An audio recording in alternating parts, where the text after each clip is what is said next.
people behaving as if all-powerful or supremely important, end quote.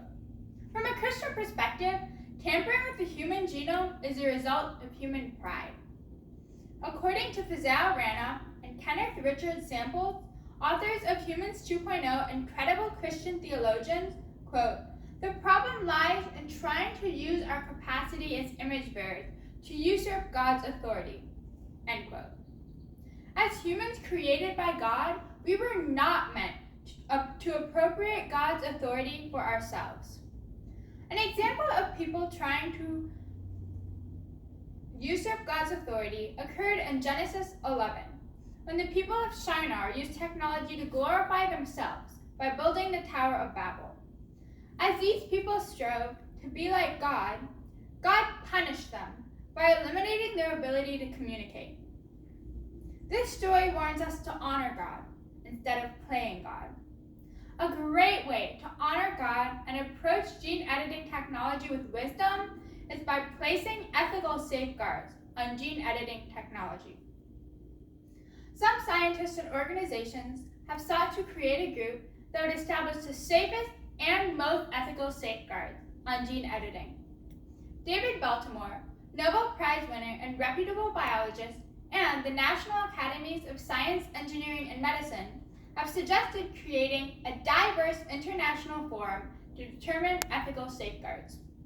This group would include medical professionals who would determine what is safe and effective, ethicists who would determine what would be morally suitable for those with religious concerns, and the government, which would ensure that everyone follows the established guidelines. Another reputable biologist, Peter Mills, affirms this idea and states, quote, "Scientists, government leaders, and the public must all be a part of the debate," end quote. Mills emphasizes a balanced and diverse international forum is essential because gene editing is very controversial. Because gene editing is controversial, experts from around the world have already met to discuss gene editing in multiple international summits on human gene editing. The holding of such summits is imperative because keeping every nation on the same playing field will ensure that all nations follow the same standards to avoid unacceptable uses of gene editing.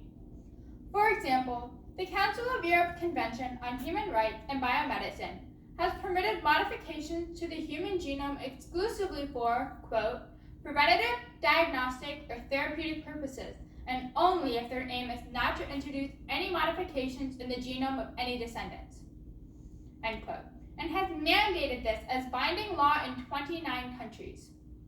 However, this attempt to reach a universal ethical agreement on the use of gene editing is challenged by a group of people called liberal eugenicists.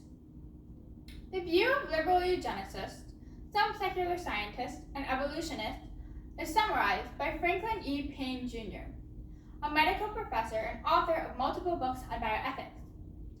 Liberal eugenicists believe gene enhancement is acceptable because humans are a product of evolution, meaning there is no moral being or force that rules the world.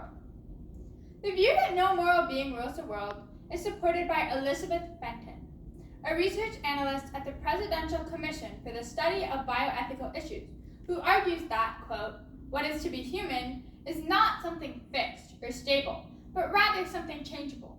In entering this debate, we cannot take human nature as already defined," end quote. Benton asked her audience why gene enhancement shouldn't be allowed. If humans evolved from animals, then the genome is changeable. This means that human nature is changeable. So gene enhancement is simply a further evolution of humans into something better. Benton's view is also described as a eugenic mentality.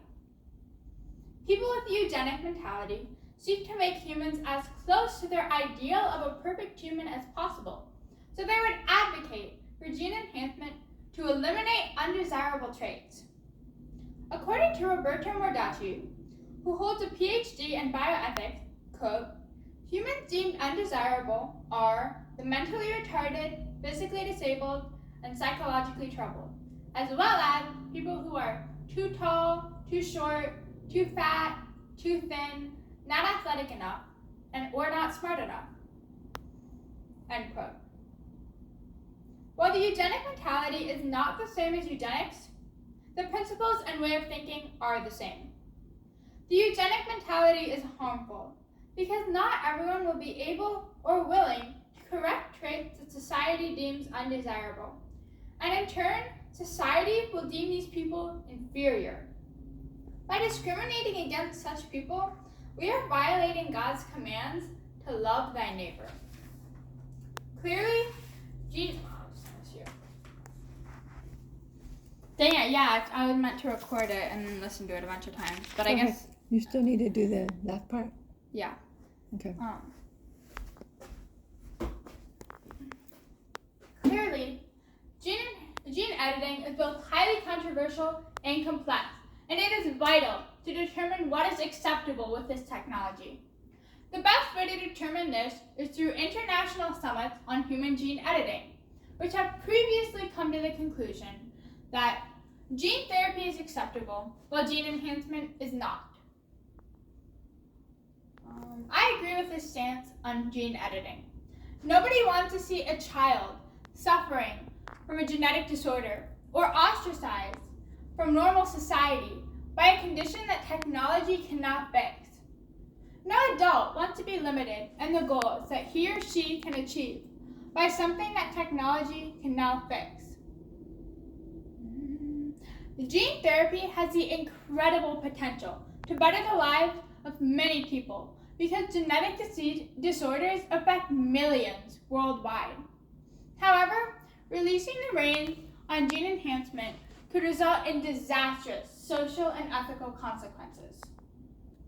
In the words of the legendary author C.S. Lewis, if any one age really attains, by eugenics and scientific education, the power to make its descendants what it pleases, all men who live after are the patients of that power, slaves to the dead hand of great planners and conditioners. Thank you.